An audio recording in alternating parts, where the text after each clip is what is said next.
एक गांव में अनुराधा नाम की औरत रहती थी। उसका बालपन बहुत नाजुक हालातों में बीता था। वह कभी स्कूल नहीं गई थी। उसकी माँ ने उसका विवाह विक्रमपुर के छोटे किसान से कम उम्र में ही शादी कर दी थी।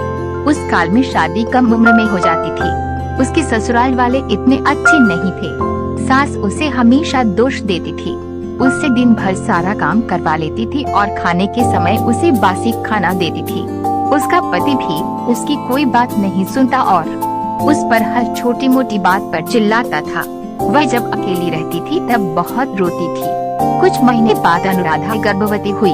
उस वक्त उसे आराम, अच्छा खाना, प्यार और देखभाल की बहुत जरूरत थी, लेकिन उसके ससुराल वालों ने उसे ऐसी जगह रहने पर मजबूर किया है कि जहां जानवरों को बांधा जाता था।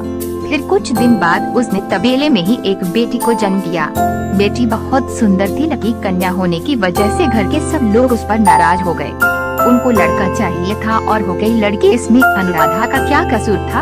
अनुराधा की सास उसे कहने लगी कि हमें तो लड़का चाहिए था, पर जो किस्मत में नहीं था वे कैसे मिलेगा। अनुराधा को पौष्टिक खाना तो दूर, उसे रोज खाना भी नहीं मिलता था। फिर भले वे अपनी बच्ची को दूध कैसे पिलाती। भूख से व्याकुल होकर अनुराधा को चक्कर आने लगे। एक दिन अनुराधा उसकी लड़की को लेकर उसके मायके पहुंची और उसने उसके साथ हुए सारे अत्याचार अपने माता पिता को बताए, पर उसके माता पिता ने उसे अपने साथ रखने से इनकार कर दिया। उसके माता पिता उसे फिर से ससुराल जाने के लिए कहने लगे।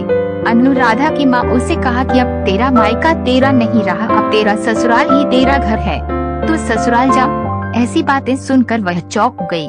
उसको कुछ समझ में नहीं आ रहा था। फिर अनुराधा अपने मायके से निकली, पर उसको उसके ससुराल जाने की इच्छा नहीं हुई। अनजान रास्ते पर उसकी बच्ची को लेकर दिन भर वह चलती रही। शाम हो गई, वह प्यास और भूख से व्याकुल हो गई। जैसे जैसे रात होने लगी वैसे वैसे उसको डर लगने लगा। उसके पास खाने के लिए कुछ भी नहीं था। चलते चलते वह स्टेशन पर पहुंची। स्टेशन भी उसे सुरक्षित नहीं लग रहा था। उधर बुरे किस्म के आदमी घूम रहे थे। उनको देखकर वे बहुत घबरा गई। आखिरकार उसने विचार किया है कि सबसे सुरक्षित जगह तो रात को श्मशान ही होगा, क्योंकि उधर लुटेरे और डाकू जिंदा तो नहीं आएंगे। सब शमशान में जाने से डरते हैं। फिर वे शमशान की ओर चली गई। उसने इधर उधर देखा तो उसको सब चिताएं जलते हुए दिख रहे थे। कुछ चिताएं जल के ठंडी हो चुकी थी। जिंदा लोगों से उसे मरे हुए लोगों की दुनिया अच्छी लगी। उसे बहुत जोर से भूख लग रही थी और डर भी लग रहा था। उसकी बच्ची अचानक जोर जोर से रोने लगी। फिर उसकी बच्ची को देखकर वह भी रोने लगी।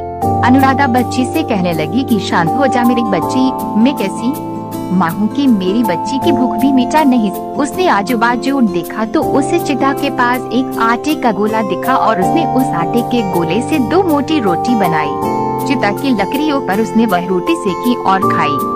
खाने के बाद उसने उस श्मशान को प्रणाम किया, क्योंकि श्मशान भूमि में भूख से मर रही उसे और उसकी बच्ची को जीवनदान दिया था। इस प्रकार अनुराधा सुबह स्टेशन पर रहती थी और रात को चोरों डाकू से बचकर श्मशान में उसे उधर जो खाने को मिलता था वे उसे खाकर सो जाती थी। एक दिन सुबह स्टेशन पर वे अपनी बच्ची को एक जगह बिठाकर पास के नल से पानी पीने चली गई। फिर पानी पीने के बाद जब वे वापस आई तब उसकी बेटी उधर नहीं थी। वो रोने लगी और चिल्लाते हुए बोली, हे भगवान, मेरी बेटी को कौन उठा कर ले गया?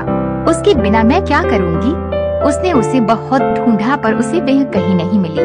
कितने दिन से अनुराधा अपनी बेटी के लिए रोए जा रही थी। उसकी हिम्मत टूट गई थी। वो जब जब सोचती कि मेरी छोटी सी बच्ची को कैसा लग रहा होगा, वो किस हाल में होगी, ऐसी बातें सोचकर उसका मन बैठ जाता। एक दिन उसने देखा कि 4-5 बच्चे स्टेशन पर भीख मांग रहे थे। वह सब अनाथ थे। उनका आगे पीछे ख्याल रखने वाला कोई नहीं था। अनुराधा को उन अनाथ बच्चों में अपनी बेटी दिखाई देने लगी। उसकी बच्ची की याद मिटाने के लिए उसने उन बच्चों को अपने पास बुलाया और उनको अपने बच्चे की तरह प्यार करने लगी। स्टेशन पर भीख मांगकर खाना खिलाने लगी और उनका ख्याल रखने लगी। वे यह सब बच्चे उसे माँ कहने लगे। सब बच्चे अनुराधा के आसपास रहने लगे। धीरे धीरे अनुराधा के पास 10-12 बच्चे रहने लगे। वे सब बच्चों की माँ बन गई थी। बच्चों की संख्या बढ़ने के कारण उस छोटे स्टेशन पर भीख मांगकर गुजारा करना कठिन हो रहा था। अनुराधा सब बच्चों को लेकर बड़े शहर की चली गई। उधर कई लोगों ने उसको देखा और जाना कि कैसे अनुराधा अनाथ बच्चों की सेवा करती है। लोगों ने उसके काम की तारीफ की। कुछ अच्छे लोगों ने पैसे जमा करके उन सब बच्चों के रहने, खाने पीने और पढ़ाई की व्यवस्था की। उनके लिए घरों और स्कूल की निर्मित की और धीरे धीरे अनुराधा के पास 1000 बच्चे हो गए। वह सबकी माँ थी और वह सब बच्चे उसके खुद के बच्चे बने। हर माँ बाप की तरह अनुराधा ने उसके पास आने वाले हर अनाथ बच्चे का पालन पोषण और शिक्षा में कोई कमी नहीं छोड़ी। उनमें से कुछ बच्चे डॉक्टर, प्रोफेसर, इंजीनियर और देश के अच्छे नागरिक बने। उन्होंने उनका घर बसाया और उनकी माँ अनुराधा को कभी नहीं भूले। वह सब माँ से जुड़े रहते थे। अनुराधा के काम को चारों ओर से प्रसिद्धि मिली। उसे शहर में उसके अनुभव बताने के लिए बुलावा आने लगा। अनुराधा अब कमजोर औरत नहीं बल्कि एक बहादुर औरत बन गई थी। इतना सब होने के बाद भी अनुराधा जब सोती थी तब उसे उसकी बेटी की याद हमेशा आती थी। वो अपनी बेटी को कभी भुला नहीं पाई थी। एक दिन अचानक कुछ लोग 12 वर्ष की लड़की को लेकर अनुराधा के पास आश्रम आए। वह लोग अनुराधा को कहने लगे कि इसके माता पिता इस दुनिया में नहीं है। इस बच्ची को आप अपने पास रखोगी क्या? अनुराधा ने ध्यान से उस बच्ची को देखा कि उसके माथे पर वही निशान है जो उसकी बच्ची को भी था। उसने जब बड़े ध्यान से उसका चेहरा देखा तो वह समझ गई कि यह मेरी गुम हुई बच्ची ही है। अनुराधा अपनी बेटी को देखकर बहुत खुश हो गई। उसने उसको गले से लगाया। उसको उसका गुम हो गया जीवन फिर से मिला।